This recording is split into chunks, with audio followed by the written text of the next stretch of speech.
자, 이번 시간에는 등차 수열의 응용 문제들을 좀 풀어보기로 하겠습니다. 자, 그러면 개념 정리 6번 문항부터 살펴보기로 하겠는데요. 자, 문제 조건을 좀 살펴볼까요? 한 변의 길이가 2a인 정N각형의 내부에 각 꼭지점의 꼭지점을 중심으로 반지름의 길이가 a인 원을 그릴 때 생기는 도형의 둘레의 길이를 an이라 한다. 예컨대 아래의 그림, 정오각형, 오른쪽 그림이 되겠죠. 오른쪽 그림에서 어두운 부분의 둘레의 길이를 A5라고 한다. 이때 일반항 AN을 구하시오 하는 문제가 되겠습니다. 자, 근데 여러분, 정N각형이라고 하는 것은 어때요? 삼각형부터 시작하죠. 정일각형, 정이각형 이런 거 없잖아요. 그죠? 그러면 정삼각형에서 다음과 같은 조건으로 우리가 부채꼴을 그려서 그 부채꼴의 둘레의 길이의 합을 구하십시오 하는 이야기 아니겠어요? 자, 그러면 정삼각형에서 한 변의 길이가 얼마라고 했어? 2a라고 했지. 그렇지. 2a라고 했고 꼭지점을 기준으로 해서 반지름이 a인. 그러면 여기 중점이 되겠네요. 그쵸? 이렇게 중점이 될 거야. 중점을 잡아서 이렇게 부채꼴을 그려봤습니다. 이렇게 부채꼴을 또 그렸고 이렇게 부채꼴을 그렸어요. 자, 이때 그려지는 이 도형에 바로 둘레를 구하십시오 하는 문제가 되겠네요. 그쵸? 둘레를 구하십시오. 그러면 여러분들이 이런 문제를 풀려면 기본적으로 무엇을 알고 있어야 될까? 부채꼴에서 호의 길이를 구하는 공식 L은 R 세타라고 하는 것을 알아야 되겠죠.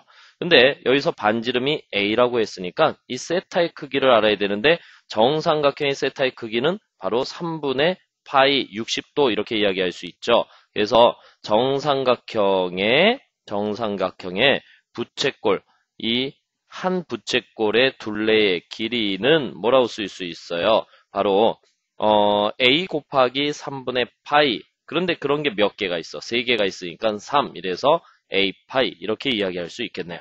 그죠? 자, 이번에 이제 정사각형을 그려놓고 한번 생각해보자. 정사각형. 정사각형에서 역시 한 변의 길이가 얼마라고 했어요? 2a라고 했죠. 2a. 그리고 꼭지점을 잡아서 역시 이제 중점을 뚝뚝뚝 연결을 해야 되겠네. 그래서 이렇게 부채꼴을 또 4개를 그려봤어요. 4개를 이렇게 그려봤습니다. 자, 4개를 이렇게 그려봤습니다. 그러면 여기가 몇 도니? 90도죠. 2분의 파이가 되겠네요. 그렇죠? 그러니까는 요 부채꼴 하나의 요 호의 길이는 어떻게 구할 수 있죠? A4라고 하는 것은 A 곱하기 반지름이 A가 되겠고 중심각이 2분의 파이 그런 게 몇 개가 있어? 4개가 있으니까 이것은 2a 파이 이렇게 쓸 수 있겠습니다. 됐습니까? 자, 근데 이제 문제는 오각형이에요. 오각형의 요 한 내각의 크기는 얼마일까 하는 이야기예요. 한 내각의 크기. 자, 우리 중학교 때 배우는데요. 정N각형의 한 내각의 크기 공식이 있죠. 바로 세타 n이라고 하면은요. 이것은 어떻게 되겠습니까? 바로 n분의 n-2파이라는 공식 기억나십니까? 그죠? 자, 여기다 혹시나 하는 생각에 a 3를 한번 넣어볼게요. 그러면 3분의 파이 이렇게 나오겠죠. 60도 맞잖아. 그러니까 세타 5는 얼마가 되겠어요? 바로 5분의 3파이 이렇게 해서 요 각의 크기는 5분의 3파이가 되겠네요. 그죠? 그러니까 A5라고 하는 것은 어떻게 쓰죠? A5는 반지름이 A이고 중심각의 크기가 5분의 3파이가 되는데 그런 게 몇 개가 있어요? 요게 하나, 둘, 셋, 넷, 5개가 있을까? 다시 곱하기 5. 그래서 3A파이 이렇게 구할 수 있네요. 그죠? 그러면 여러분들이 뭘 할 수 있어? 공차가 A파이인 등차 수열이다 라고 판단을 할 수 있고요. 이때 AN을 구해야 되는데 자, 얘는 초항과 둘째 항이 없고 세 번째 항부터 수열을 이루는 거 아니겠어요? 세 번째 항부터 등차 수열을 이룬단 말이야. 그러니까 n에다가 3을 넣었을 때 a파이가 나오기 위해서는 a파이 곱하기 n-2 이렇게 식을 세우고 n의 값을 3보다 크거나 같다라는 조건도 붙여 놓으셔야지만 우리가 일반항을 구할 수 있겠죠. 자, 이것이 바로 일반항이다. 자, 여기에서 여러분들 조금 더 훈련해 볼까요? 만약에 정N각형의 내각의 합 공식이 있어요. 내각의 합은 어떻게 될까? 내각의 합. 자, 내각의 합을 갖다가 우리 뭐 t라고 할까요? t, n이라고 하자. 내각의 합은요.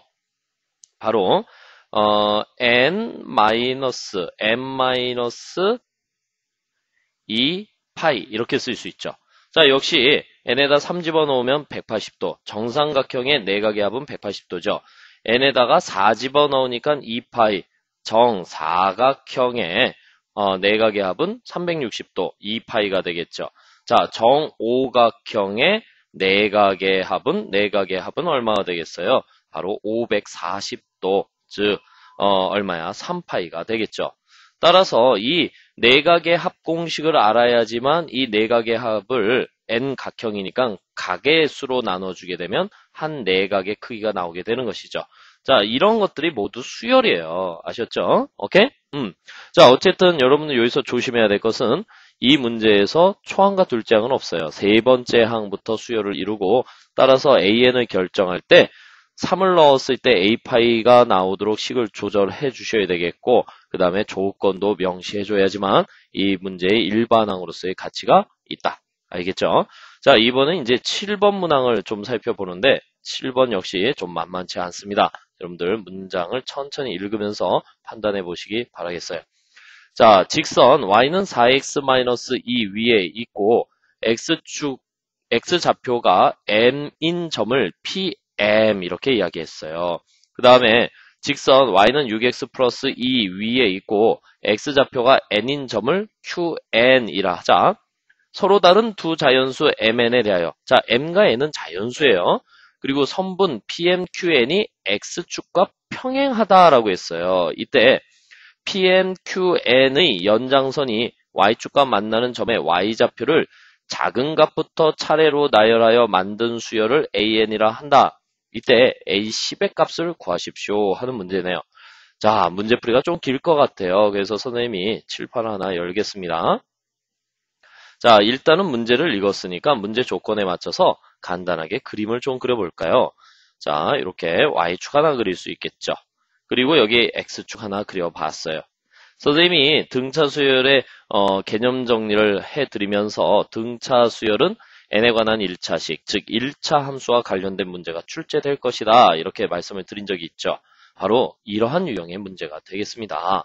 그러면 얘들아, 여기서 보면은 이것은 뭐야? 공차가 4인 등차수열, 이것은 공차가 6인 등차수열, 뭐 이런 걸 미리 좀 생각하고 들어가시면 문제를 좀 쉽게 바라볼 수 있는데 어쨌든 그림을 좀 그려보면 y절편이 마이너스 2가 되면서 기울기가 4인 직선 하나를 이렇게 띡 그릴 수가 있을 거예요. 자, 얘가 y는 4x 마이너스 2 이렇게 쓸 수가 있겠네요. 자, 그 다음에 또 이 녀석은 y절편이 2고 기울기가 6이에요. 이거 어떻게 그리지? 자, 어쨌든 뭐 이렇게 하나 그려봤어요. 이렇게 그리셔야 되겠네요. 자, 얘가 y는 6x 플러스 2 뭐 이렇게 되었습니다. 자, 이때 여기 띡 이거 자, 직선 하나 띡 그어봤어요. 또 띡 그어봤어. 그랬더니 여기서 이렇게 만났어. 그때 얘를 갖다가 qn이라고 하고요. 그 다음에 얘를 pm이라고 하자. 그러면 여기가 m인데 자연수여야 되겠고 여기가 n인데 역시 자연수여야 한다. 왜냐하면 pm, qn이라는 선분이 x축에 평행해야 하니까. 그러면 결국은 x축에 평행하다라는 말은 y좌표의 값이 같다라는 얘기 아니겠어요? y좌표의 값이 같다라는 얘기는 이 함수의 y좌표 값들의 집합하고 이 함수의 y좌표 값들의 집합 중에서 바로 공통 원소를 찾아라 하는 얘기 아니겠습니까? 그죠?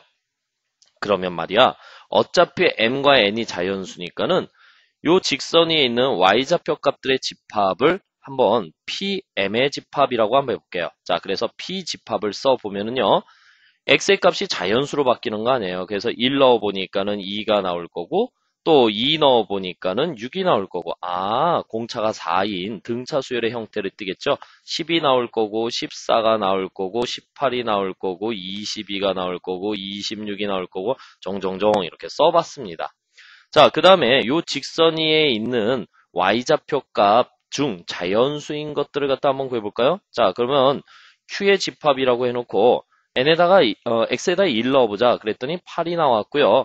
그 다음에 2 넣어보니까는 14가 나왔어요. 그 다음에 3 넣어보니까는 얼마? 20이 나왔어요. 아하, 공차가 6인 등차 수열이구나 해서 26, 32 이렇게 쫑쫑쫑 이렇게 써 나가 보았습니다. 자, 이때 이 두 선분이 x축하고 평행하다는 것은 y좌표가 같다는 얘기는 바로 공통 원소를 갖는다는 얘기죠. 여기서 쫙 보니까 첫 번째로 나오는 공통 원소가 뭐예요? 14가 되겠네요. 그쵸? 자, 14에다 이렇게 동그라미를 쳤어요.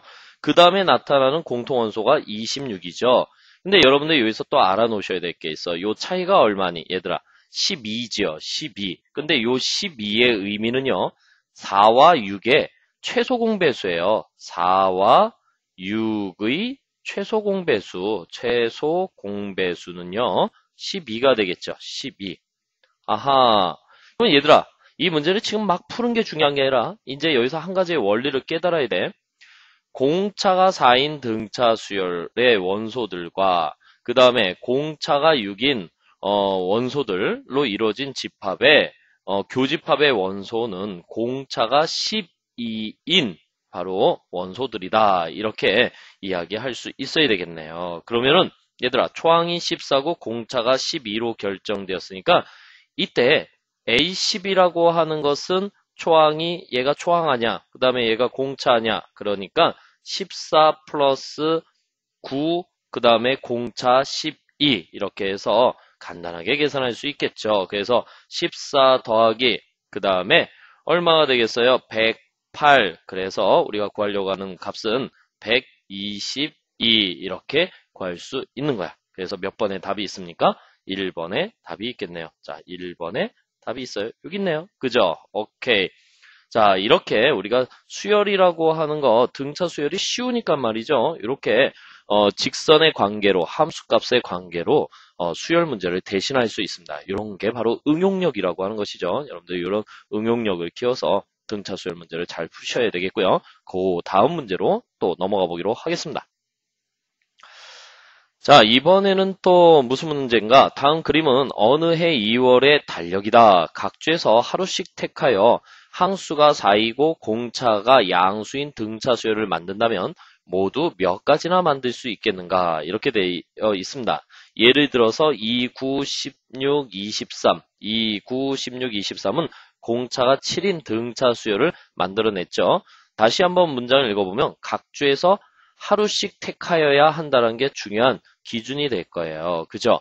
근데 선생님이 아까도 말씀드렸지만은 바로 등차 수열이라고 하는 것은 1차 함수, 1차 함수는 등차 수열은 1차 함수, 1차 함수는 좌표 평면상에서 직선 이렇게 이야기했죠. 그러면 직선 위에 있는 등 간격의 y좌표 값들은 반드시 등차 수열을 이룬단 말이야. 그래? 그럼 얘들아, 이것도 어차피 이렇게 그어보면 직선 아니겠어요? 그쵸? 각 하루를 갖다 점으로 생각한다면 그 점들을 연결해 보니까 직선이 되는 거 아니야? 그지? 그러면 이렇게 직선을 몇 개나 그을 수 있느냐? 각 주에서 하나의 점들을 선택해서 하루씩 선택해서 직선을 몇 개 그을 수 있느냐 하는 문제와 같은 것이죠. 그래서 자, 직선을 한번 그어볼까? 이렇게 하면은 뭐야? 공차가 7인 등차 수열 되죠. 그죠? 공차가 7인 등차 수열. 자, 또 이렇게 해서 또 그을 수 있죠. 공차가 7인 등차 수열. 또 그러면 둘, 셋, 넷, 그 다음에 다섯, 여섯, 7개 그을 수 있어요. 자, 이렇게만 그을 수 있나? 이렇게도 그을 수 있겠죠. 자, 이렇게 한번 그어볼까요? 이렇게 그어보니까 1, 9, 17, 25 이래서 공차가 8인 등차 수열이 되었잖아요. 그죠? 그러면 또 이렇게도 그을 수 있겠죠. 그럼 어때? 20, 18, 26 맞죠? 또 이렇게도 그을 수 있을 거예요. 그죠? 또 이렇게도 그을 수 있겠네. 그죠? 아하, 그러면 이렇게 4개를 더 그을 수 있고 이것만 그을 수 있나? 아니죠. 여기 보세요. 선생님이 이렇게 한번 그어봤어요. 그랬더니 4, 그 다음에 10, 16, 22 어때요? 공차가 6인 등차 수열이죠. 자, 이런 식으로 직선을 그으면 또 몇 개를 그을 수 있을까? 이렇게 4개를 또 그을 수 있을 거예요. 아하, 그러면 다 구했나? 아니죠. 여러분, 이번에는 선생님이 동그라미를 한번 쳐볼게요. 요 점, 그리고 한 칸 띄고, 요 점, 한 칸 띄고, 요 점, 또 한 칸 띄고, 요 점. 요 까만색 동그라미를 연결하면 또 직선이 되겠죠. 그렇죠. 자, 이번에 이제 빨간색으로, 자, 요 점 한 칸 띄고, 또 요 점 또 한 칸 띄고, 요 점 또 한 칸 띄고, 요 점, 이러면 또 직선이 되겠죠. 아하, 그렇구나. 그러면 이제 여러분들이 다 셀 수 있습니까? 먼저 이렇게 생긴 게 몇 개야? 이렇게 위에서 아래로 그은 게 하나, 둘, 셋, 넷, 7가지가 있었죠. 그 다음에 또 이렇게 그은 게 몇 개가 있었어? 4개가 있었죠. 그 다음에 또 이렇게 그은 게 몇 개가 있었어? 4개가 있었죠. 그렇죠. 그 다음에 이렇게 그은 게 몇 개가 있었어요? 1개가 있었죠. 또 이렇게 그은 게 또 몇 개가 있었어? 1개가 있었단 말이야. 그래서 이거 다 더해주니까 얼마가 나오겠습니까? 17가지 이렇게 나올 수 있다. 자, 이것을 갖다 여러분들이 초항과 공차를 결정해서 다 나열한다면 어때요? 그거 구하려면 17가지 구하려면 힘들잖아요. 바로 이렇게 직선의 원리를 이용해가지고 바로 등차 수열의 개수를 구해낼 수 있습니다. 됐습니까? 오케이? 자, 이번에는요, 9번 문제 한번 같이 풀어보기로 하겠습니다. 1과 100 사이에 n개의 수를 넣어서 말이야, 주어진 수열이 등차 수열이 되도록 할 때 이 수열의 공차가 될 수 없는 것을 구하래요. 아, 좀 특이하다.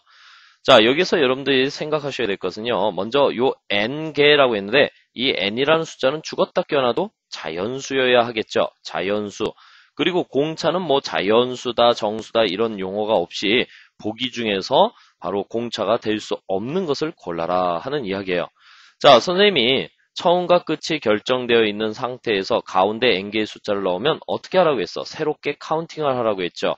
바로 이것은 x1, 이것은 x2, 이것은 x3. 자, 어떤 관계가 있어? 이 숫자보다 얘가 하나 더 컸으니까 얘는 xn 플러스 1. 자, 100이라는 숫자는 xn 플러스 2다라고 표현할 수 있겠네요.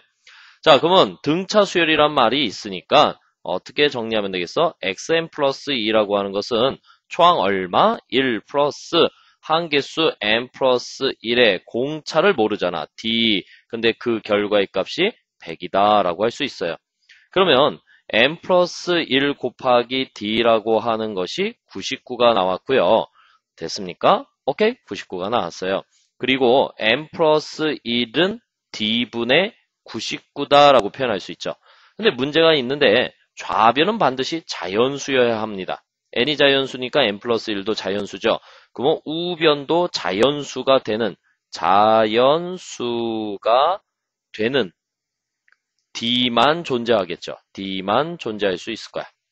그러면 D분의 99가 자연수가 되려면 D가 기본적으로 99의 약수를 만족하면 되겠죠. 양의 약수를 만족하면 되겠고 또 한 가지 D가 분수형을 가지면 될 수 있겠죠. 그죠?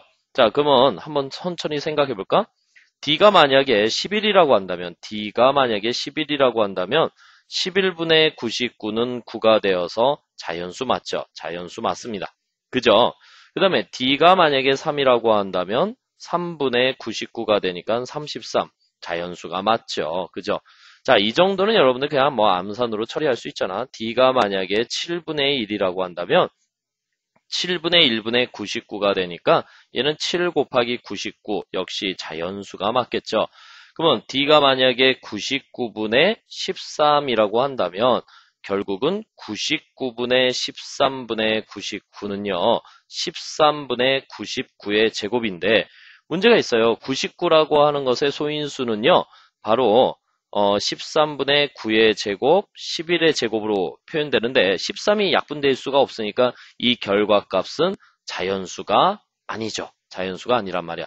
즉 D가 99분의 13이면 n 플러스 1이라고 하는 이 식을 만족할 수 없다라고 하는 거예요. 그래서 우리가 공차가 될 수 없는 것은 4번이다 이렇게 이야기해서 정수론의 관점에서 이 개념 정리 9번을 풀어내셔야 하겠습니다. 자, 이번에는 10번 문항으로 살짝 넘어가 보기로 하겠는데 10번 좀 만만치 않습니다. 역시 천천히 한번 살펴보면은요. 다음과 같은 규칙으로 수를 한없이 나열할 때 217은 모두 몇 번 나타나겠는가 하는 질문이에요. 217은 모두 몇 번 나타나겠는가? 자, 숫자의 배열을 보니까 첫 번째 줄은 공차가 1인 등차 수열이에요. 두 번째 줄은 초항이 1이고 공차가 3인 등차 수열이고요. 세 번째 줄은 바로 초항이 1이고 공차가 5인 등차 수열이에요. 그러면 이런 것을 일종의 행과 열의 관점에서 볼 수 있는데 이것을 첫 번째 행, 우리가 이것을 두 번째 행, 이것을 세 번째 행 이래서 변수가 i가 생길 거예요. 그 다음에 이것을 첫 번째 항, 첫 번째 열, 얘를 두 번째 열, 세 번째 열, 네 번째 열 이런 표현이 되겠죠. 어쨌든 이 행과 열의 번호의 변화를 가지고 217을 만들어낼 수 있어야 되는데 중요한 것은 여기에 AN이라는 게 있을 거고 그죠? i의 값이 n까지 변했다라고 하자. i의 값이 n까지 변했다라고 하자. 그럼 얘들아, 여러분들이 n이나 m이라고 하는 것은 항번호를 나타내는 것이니까 어쨌든 자연수여야 한다는 생각을 할 수 있겠죠. 그죠? 자, 이제 이들의 관계를 갖다 좀 생각해 볼까? 그러면 여기가 공차가 1이었고, 공차가 3이었고, 공차가 5였어요. 그러면 이 135라고 하는 것을 i의 변화량, 즉 m으로 좀 표현할 수 있어야 되는데 공차라고 하는 것을 초항이 1이고 공차가 2인 등차 수열로 볼 수 있으니까 d라고 하는 것은 2m-1이라고 표현할 수 있겠죠. 그리고 열 입장에서 봤을 때 초항은 다 1이잖아요. 그러니까 AN이라고 하는 것은 초항이 1이고 그 다음에 M-1에 공차 D 대신에 우리가 식으로 M에 관한 식으로 EM-1을 대입할 수 있고 이 결과의 값이 반드시 217이 나와야 한다는 거 아니겠습니까? 오케이? 그런데 기본적으로 N이나 M은 자연수여야 된다는 것이죠. 자연수. 자, 그러면 이런 생각할 수 있을까? 일단 2를 빼버리고 나면 n-1 곱하기 2m-1이 216이 될 것이에요. 그쵸? 그러면 자연수 곱하기 자연수가 216이 나왔으니까 여러분들 1학년 때 이런 건 뭐야? 바로 공약수에 관련된 문제죠. 공약수를 구해봐야 되는데 조금만 더 생각해 보세요. 얘는 자연수라고 생각할 수 있고요. 요 녀석은 바로 홀수라고 생각할 수 있어요. m에다 1 넣어보고 2 넣어보고 3 넣어보면 죽었다 깨어나도 홀수만 나오지 않습니까? 그러니까 216이라고 하는 것을 두 수의 곱으로 표현할 때 무조건 양의 약수를 다 나열하기보다는 하나는 자연수, 하나는 홀수가 되도록 여러분들이 나열해 볼 수 있어야 되겠죠. 그러면 자 216을 이렇게 쓸 수 있을까? 216 곱하기 1. 자 1도 홀수잖아요. 그죠? 그 다음에 자 216을 약간 소인수분해 먼저 해볼게요. 216을 소인수분해 하면은 3, 7, 2 그러니까 또 뭐야 9, 8 이렇게 해서 216이라고 하는 것은 3의 3승 곱하기 2의 3승의 꼴로 표현되죠. 그럼 여기서 홀수를 만들어내는 것은 3의 제곱수들이 홀수를 만들어내는 거 아니야? 그러니까 여기에서 어떻게 쓸 수 있어요? 여기에 3 홀수를 먼저 결정하고 나면은 그죠? 여기는 72가 오면 되겠네요. 그죠? 그 다음에 여기에 9 홀수잖아요. 3의 제곱수 중에 9가 나올 수 있으니까 여기는 24 자연수가 되겠죠. 그 다음에 여기가 27 이렇게 쓰면은요. 여기는 8 이렇게 쓸 수 있을까? 따라서 여기서 만들어낼 수 있는 순서쌍이 4가지니까 이 조건 n-1, 2n-1이 자연수 곱하기 홀수의 형태, 홀수도 일단은 m이 자연수일 때 만들어지는 것이니까 이것을 만들어낼 수 있는 순서쌍이 몇 가지? 이렇게 4가지가 나오잖아. 그지? 4가지가 나오니까 결국은 217은 이 주어진 배열 안에 몇 번? 4번 나올 거야. 가장 기본적으로 여기서 쭉 써내려가면 여기쯤 217이 되겠죠. 그죠? 오케이? 그리고 얘들아 217은 3으로 나눴을 때 나머지가 1이잖아요. 그러면 여기 있는 숫자들이 3으로 나눴을 때 나머지가 1이니까 여기에도 217이 한번 나오겠죠. 이런 식으로 217이 몇 번 나온다? 바로 4번 나온다라는 이야기예요. 자, 이때 우리가 역시 정수 이론을 가지고 문제를 푼다. 알겠죠? 아하, 수열 문제에서 이렇게 정수론에 관련된 문제가 출제될 수 있구나 하는 거 역시 여러분들이 기억을 하셔야 되겠죠? 자, 이번에 이제 11번 문항 한번 같이 풀어보기로 하겠습니다. 자, 11번 문항 역시 어려운 문항이고요. 시험에 자주 출제되니까 여러분 여러 번 연습해서 여러분들 걸로 만들어 주십시오. 자, 먼저 3의 x의 4승 마이너스 5의 a 플러스 1의 x의 제곱 플러스 3의 a의 제곱은 0의 내실근이 등차 수열을 이룬다고 한다. 이때 a 값들의 합을 구하십시오. 이렇게 이야기했어요. 자, 선생님이 개념 강의 때 내수가 등차 수열을 이룬다라는 표현이 나오면 어떻게 쓰라고 했습니까? p-3d 그 다음에 p-d, p 플러스 d, p 플러스 3D 꼭 이렇게 써주십시오. 이렇게 이야기했죠. 그리고 공차는 얼마로 본다? 공차는 2D로 본다. 이런 말씀을 드린 적이 있습니다. 어쨌든 내실근을 이렇게 표현할 수 있을 거야. 그치? 그러면 여러분들이 4차 방정식의 근각계수의 관계 배웠습니까? 4차 방정식의 근각계수의 관계 안 배웠죠. 그렇죠. 그래서 선생님이 여기에다가 한 가지 내용을 좀 정리하겠습니다. 얘들아, 우리가 근각계수의 관계 또 한 번 정리하겠는데요. 2차 방정식의 근각계수의 관계 뭐예요? ax의 제곱 플러스 bx 플러스 c는 0이다. 이렇게 써봤어요. a가 0이 아니고요. 그 다음에 두 근을 x1, x1, x2라고 해봤어요. 그죠? 이때 x1 더하기 x2라고 하는 것은 마이너스 a분의 b였죠. 그 다음에 x1 곱하기 x2라고 하는 것은 a분의 c였죠. 그죠?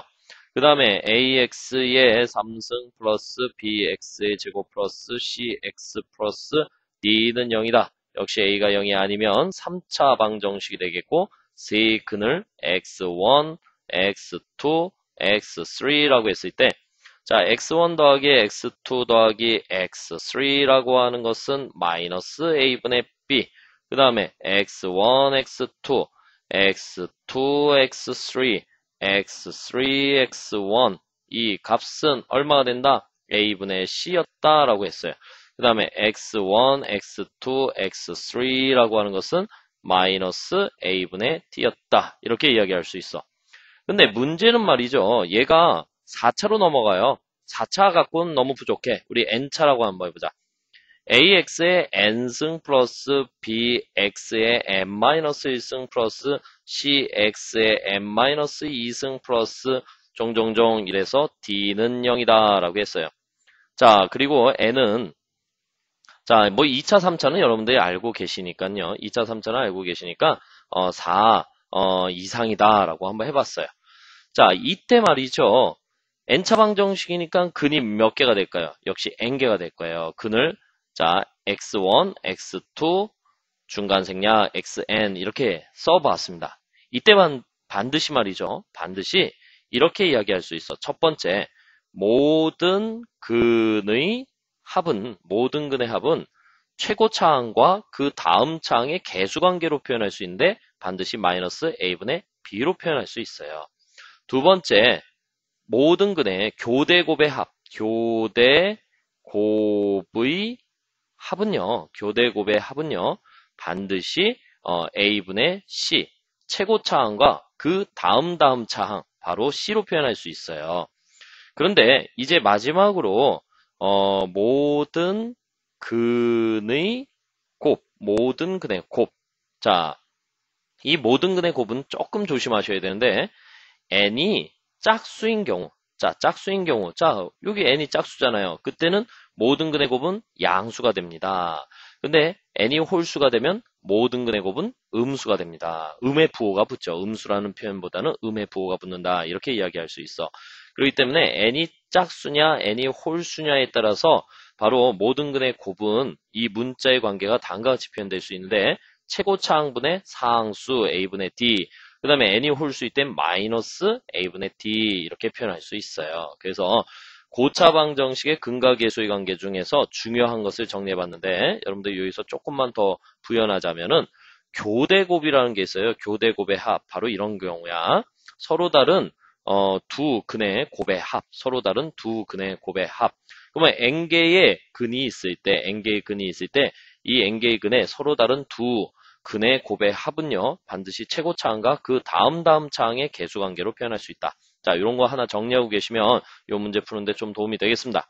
자, 그러면 이제 뭔가 여러분들 문제 접근법을 알 수 있겠죠? 자, 첫 번째, 모든 근의 합부터 좀 구해보기로 하겠습니다. 모든 근의 합. 얘랑 다 더해야 돼. 그러니까 p-3d 플러스 p-d 플러스 p 플러스 d 플러스 p 플러스 3d의 값은 4p가 되는데 문제는 최고차항 4차항이 있는데 3차항이 없어요. 3차항이 없다는 것은 3차항의 개수가 0이란 얘기죠. 그래서 이것은 0이다. 3분의 0 이래가지고 p의 값은 0이에요. 그러니까 우리가 이렇게 4개의 실근을 놓을 때, 4개의 실근을 놓을 때, 애초에 그냥 마이너스 3D, 그 다음에 마이너스 D, 그 다음에 플러스 D, 플러스 3D 이렇게 놓아도 된다는 얘기죠. 물론 계산의 근거에 의해서. 알겠습니까? 오케이? 됐습니까? 자, 어쨌든 P의 값이 0인 것을 알았으니까 문자가 하나 줄었어요. 그 다음에 이제 두 번째 해야 할 일은요. 이것을 가지고 이제 교대곱을 구해야 되는데 교대곱 구하기가 좀 귀찮잖아요. 얘랑 얘랑 곱하고 얘랑 얘랑 곱하고 얘랑 얘랑 곱하고 얘랑 얘랑 곱하고 아이고 헷갈려. 6개를 곱해야 되는데 이거 어떻게 곱하겠어요. 그래서 이런 방법을 한번 써볼게. 어차피 이 방정식의 4개의 실근이 얘네들 아니니? 그죠? 그러니까 이 녀석들을 근으로 갖는 방정식을 하나 세워볼게요. 어떻게? x 플러스 3d 그 다음에 x 플러스 d 그리고 x 마이너스 d x 마이너스 3d는 0이라는 이러한 방정식을 세워봤어요. 이건 뭐야? 이 녀석의 4개의 근이 바로 이렇게 표현이 되겠죠. 그죠? 그리고 최고차항의 개수가 1이죠. 그러면 주어진 방정식, 4차 방정식을 갖다가 3으로 나눠버리면은 x의 4승 마이너스 3분의 5의 a 플러스 1 x의 제곱 플러스 a의 제곱은 0이라는 이 녀석이 상호간에 뭐야? 등치가 되겠죠. 등치. 그죠? 이 녀석의 근도 얘네들이고 이 녀석의 근도 얘네들이니까 이걸 전개한 식이 얘하고 같아져야 할 거란 말이야. 알겠니? 같아진다는 얘기는 뭐야? 개수 비교가 가능하다는 얘기죠. 개수 비교법으로 문제를 풀 수 있다는 것이죠. 그러면 이것을 전개해보니까 요렇게 전개하는 게 좀 편리하지 않겠습니까? 요거 전개하니까 x의 제곱 마이너스 9d의 제곱 이렇게 쓸 수 있고 얘랑 전개하니까 x의 제곱 마이너스 d의 제곱은 0 이렇게 쓸 수 있고 다시 전개하니까 x의 4승 마이너스 10d의 제곱 x의 제곱 플러스 9d의 4승은 0 이렇게 썼어요. 자, 이제 이 식과 이 식의 개수 비교가 가능하겠죠. 그죠? 개수 비교가 가능하니까 어떤 이야기를 할 수 있지? 자, 세 번째 단계로 넘어와서 10d의 제곱이라고 하는 것이 10d의 제곱이라고 하는 것이 바로 3분의 5 a 플러스 1이야 라는 식을 세울 수 있겠죠. 또 하나 9d의 4승이 a의 제곱이야 이렇게 식을 세울 수 있을 거야. 자, 여기 딱 보니까 이제 이런 이야기를 할 수 있겠니? 요거 이렇게 5로 나누니까 2 넘겨서 계산하니까 d의 제곱은 6분의 1의 a 플러스 1이야 라고 쓸 수 있고 요 d의 제곱을 여기다 대입을 하면은 9에 바로 6분의 1의 a 플러스 1의 전체의 제곱이 a의 제곱이야 라는 식을 세울 수 있겠네. 자, 요 d의 제곱을 여기다 대입을 해준 거예요. 됐습니까? 아이고, 아직도 멀었어요. 이거 어떻게 하면 되겠지? 이거 전개하니까는 9 곱하기 66이 36에 a의 제곱 플러스 2a 플러스 1은 a의 제곱 이렇게 나오겠네요. 됐습니까? 자, 이제 9하고 36 약분돼서 4 올라가 주니까 a의 제곱 플러스 2a 플러스 1은 4a의 제곱이 나올 것이고 자, a의 제곱 빼주니까 3a의 제곱 마이너스 2a 마이너스 1은 0 이렇게 해서 a에 관한 2차 방정식이 세워졌어요. 이때 a 값들의 합을 구하라고 했으니까 또 근각계수의 관계로 a 값들의 합, a의 합 줄여서 a의 합은 얼마가 되겠어요? 근각계수의 관계 3분의 2다 라고 할 수 있죠. 그래서 4번이 답이야. 할 수 있겠습니까? 자, 이 문제를 풀기 위해서 여러분들이 등차 수열, 내수가 등차 수열일 때 이렇게 식을 세울 수 있어야 되겠고 또 4차 방정식의 근각계수의 관계, 또 개수비교법, 또 다시 2차 방정식의 근각계수의 관계를 섭렵하고 계셔야지만 이 문제를 확실하게 풀어내실 수 있겠습니다. 됐습니까? 오케이? 자, 이번에는요, 자, 그래프를 분석해서 등차 수열의 개념이 적용되는 문제를 하나 풀어보기로 하겠습니다. 자, 두 함수가 주어졌는데 y는 절대치 x의 제곱 마이너스 8. 2차 함수도 어려운데 여기에 절대치를 붙여놨어요. 그리고 y는 k라고 하는 상수함수 그래프가 서로 다른 4점에서 만나고 이 교점들의 x좌표가 등차 수열을 이룰 때 k의 값을 구하십시오. 이렇게 이야기했습니다. 자, 여러분들이 여기서 먼저 살펴야 하는 것은 그래프를 살짝 그려볼까요? 여기가 y축이고 여기가 X축이에요. 그래서 전체의 절대치가 있으면 여러분들 그래프 어떻게 그렸어요? 자, 한번 오랜만에 그려볼까? 이렇게 이차함수 그래프를 띠리리리리리 이렇게 그리잖아. 이 꼭지점이 0,-8이잖아. 이 절대치가 없는 상태에서 그래프를 그린 다음에 뭐야? 접어 올려주면은 우리가 구하고자 하는 그래프의 개형이 되겠죠. 그죠? 그래서 어떻게? 이렇게. 그래서 접어 올렸어. 접어 올렸더니 여기가 어떻게 0,8을 지나야 되겠지. 이렇게 해서 이렇게 그려주면은 바로 이것이 y는 절대치 x의 제곱 마이너스 8 그래프야. 이렇게 이야기할 수 있어. 그 다음에 적당하게 y는 k라는 직선을 띡 그려봤더니 y는 k라는 직선을 띡 그려봤더니 바로 요점 그리고 요점 그리고 요점 요점이 바로 뭐야 4개의 숫자가 등차 수열을 이룬다라고 되어 있지 않습니까?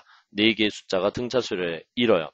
근데 여러분들이 알다시피 지금 이 주어진 그래프가 y축의 대칭이죠? 그럼 요 간격하고 요 간격이 같으니까 이런 경우에 내수가 등차 수열이라고 해서 p-3d 이렇게 놓을 필요가 없겠죠. 그냥 여기를 d라고 놓는다면 그쵸? 여기는 마이너스 d라고 놓으면 되겠죠. 근데 요 간격이 얼마야? 2d잖아. 그러니까 여기는 3d 이렇게 놓으면 되겠고 여기는 마이너스 3d 이렇게 식을 세우시면은 바로 내수가 이 교점의 교점의 좌표가 등차 수열을 이룬다라고 할 수 있죠. 자, 이제 여러분들이 뭘 풀어야 되겠어요? k의 값을 구해야 되는데 결국은 요 높이가 같다라는 관점 아니겠어요? 근데 요 그래프는 정의역에 의하면 요 그래프 여기서부터 여기까지 파란색 그래프는 바로 y는 x의 제곱 마이너스 8이라는 함수의 특징을 따라가겠고요. 여기서부터 여기까지의 그래프는 자 초록색은 바로 y는 마이너스 x의 제곱 플러스 8이라는 그래프의 특징을 따라가는데 두 그래프에 무엇이 같습니까? 바로 y좌표가 같다라고 할 수 있잖아요. 그죠? y좌표가 같아요. 그러면 식을 한번 세워보자. 식을 세워보면은 여기에다가는 3d를 넣어주고 여기다가는 플러스 d를 넣어서 서로 같다라고 할 수 있죠. 그러니까 3d의 전체의 제곱 마이너스 8은 자, 첫 번째 여기에다가 얼마를 넣어주면 되는 거야? d를 넣어주면 되니까 마이너스 d의 제곱 플러스 8이다 라고 식을 세울 수 있고 그러면 9d의 제곱 마이너스 8은 마이너스 d의 제곱 플러스 8 해서 넘어가서 정리하니까 10d의 제곱은 바로 16. 따라서 d의 제곱이라고 하는 것은 얼마로? 10분의 16, 5분의 8이야 라고 쓸 수 있죠. 자, 이제 k의 값은 바로 요 점 한 점의 좌표 아니겠습니까? 그죠? 그러니까 k라고 하는 것은 바로 무엇과 같아요? 여기에다가 3d의 값을 넣은 거와 같지 않습니까?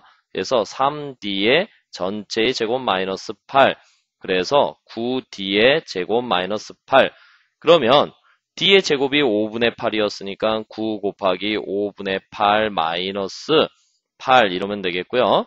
5분의 9, 8, 72 마이너스 5분의 40 그러니까 5분의 32야 이렇게 해서 k의 값을 구할 수 있습니다. 그래서 3번이 정답이 되겠네요. 자, 이렇듯 우리가 등차 수열 문제이지만 그래프도 그릴 수 있어야 되겠고 또 등차 수열을 이룬다라고 했을 때 그 값들을 갖다가 이렇게 마이너스 3d, 마이너스 d, 플러스 3d 이런 표현을 빌려가지고 이렇게 등차 수열의 식을 세울 수도 있어야 하겠습니다. 그리고 절대치 그래프 분석인데요.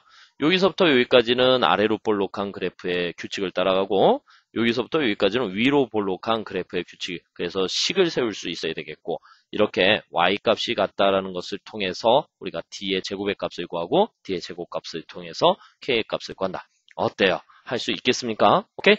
자, 이번에는요. 좀 복잡한 계산 문제를 하나 풀어보겠습니다. 이제 마지막 문제예요. 이 페이지의 마지막 문제인데 자, 정신들 좀 차리시고 자, 이 문제가 좀 많이 복잡해요. 그래서 선생님이 좀 떼가지고 좀 넓은 칠판에서 문제를 좀 풀어드리도록 하겠습니다. 자, 한번 보자. 자, 다시 쭉 해서 자, 큰 칠판 하나 열어볼게요. 자, 흰색 득. 자, 컨트롤 V 됐습니다. 자, 요 좀 넓은 공간에서 문제를 풀어볼게. 됐습니까? 자, 문제 잘 보이시죠? 자, 천천히 한번 보겠습니다. 자, 제 m항이 n의 제곱이고 제 n항이 m의 제곱인 등차 수열이 있다. 이때 m 플러스 n항은 이렇게 물어봤어요. 자, 문제는 이게 숫자가 하나도 없고 다 문자예요. 그리고 오직 한마디 등차 수열이란 말이 있는데 등차 수열하면 초항과 공차가 중요한 거 아니겠어요? 어느 곳에도 초항도 없고 공차도 없어요. 그리고 m하고 n은 왜 다르다고 했을까? 그죠? 그리고 m 플러스 n항을 구하래요. 와, 어떡하지? 자, 그러면 일단 초항이라고 하는 것을 우리 A라고 합시다. 그 다음에 공차라고 하는 것을 D라고 합시다. 그러면 일단 주어진 식을 한번 표현해 볼까? 제 m항이 n의 제곱이래요. 그러면 A, m은 이렇게 쓸 수 있죠. 초항 플러스 m-1의 공차 D의 값이 n의 제곱이야 라는 식을 세울 수 있죠. A, n은 제 n항은 바로 m의 제곱이라고 했으니까 A 플러스 n-1의 공차 D 그리고 m의 제곱이야. 이렇게 쓸 수 있겠네요. 자, 그러면 A, n 플러스 n항은 A, n 플러스 n은 A 플러스 m 플러스 n 마이너스 1의 공차 D야. 이렇게 쓸 수 있는 거예요. 그죠? 자, 그러면 이 수식 관계들을 만족할 때 이 값이 얼마냐? 이걸 묻는 거 아니에요. 결국은 이 문제 어렵게 생각하지 말고 초항과 공차를 구해서 대입한다. 근데 계산이 복잡해요. 뭐 이것을 뭐 가정을 취하고 뭐 이렇게 하는데 선생님은요 차라리 그냥 힘들더라도 연립을 선택해서 이 문제를 좀 풀어보기로 하겠습니다. 자, 그냥 이렇게 빼보자. 이렇게 빼봤어. 빼봤더니 A가 지워지잖아. 그지? A가 지워지면서 M-N은 D 이렇게 쓸 수 있죠. 변변히 빼니까 A가 지워지면서 M-N 그 다음에 여기는 뭐야? n의 제곱 마이너스 m의 제곱인데요. 여기 약간의 센스가 있어야 되지 않을까? 요거 이렇게 쓸 수 있어? 마이너스 m의 제곱 마이너스 n의 제곱.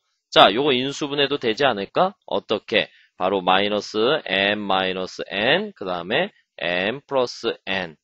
자, 근데 문제에서 m하고 n이 다르다라고 했으니까 이렇게 약분이 되면서 d의 값이 바로 마이너스 m 플러스 n이야 라고 판단할 수 있겠죠.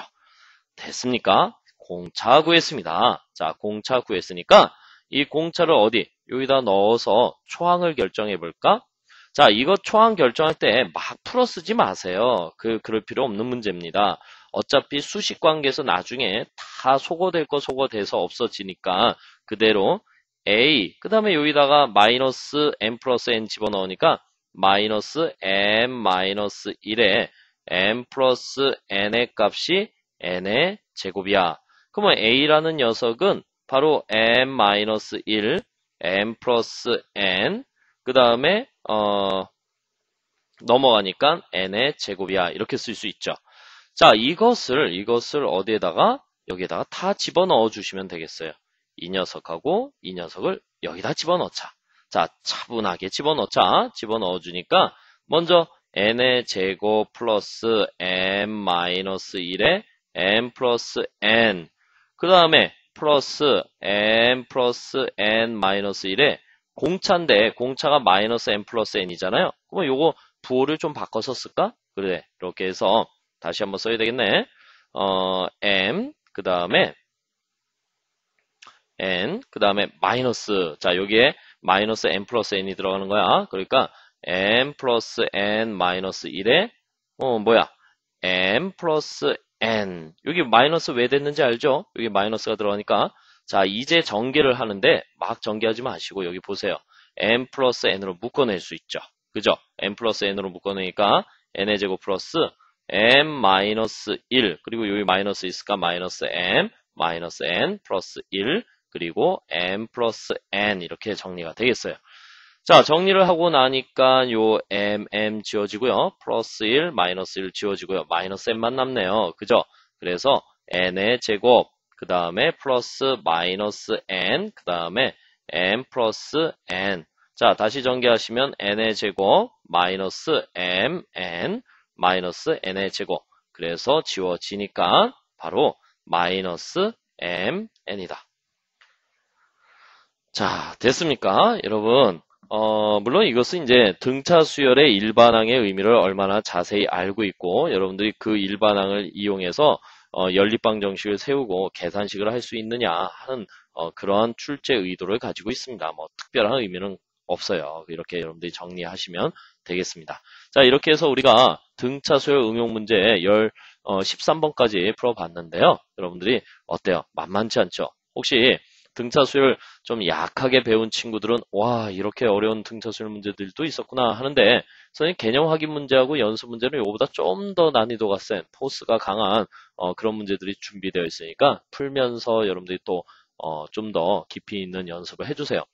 일단 수열을 잘 하려면은요, 등차 수열과 등비 수열 문제들을 기가 막히게 풀 수 있어야 돼요. 그렇지 않으면 후반부에 나오는 여러 가지 수열 문제는요, 진짜 힘들어집니다. 그래서 어떤 학생들이 나는 수열이 제일 어렵다라는 학생들은요, 등차 수열하고 등비 수열을 잘못 배운 학생들이에요. 반대로 수열이 쉽다라고 생각하는 학생들은 등차 수열과 등비 수열이 참 잘 돼 있다. 이렇게 판단해도 되겠죠. 그래서 수열 공부는 등차 등비부터 제대로 여러분들이 공부를 하셔야 되겠습니다. 자, 이번 강의는 여기서 마치겠습니다.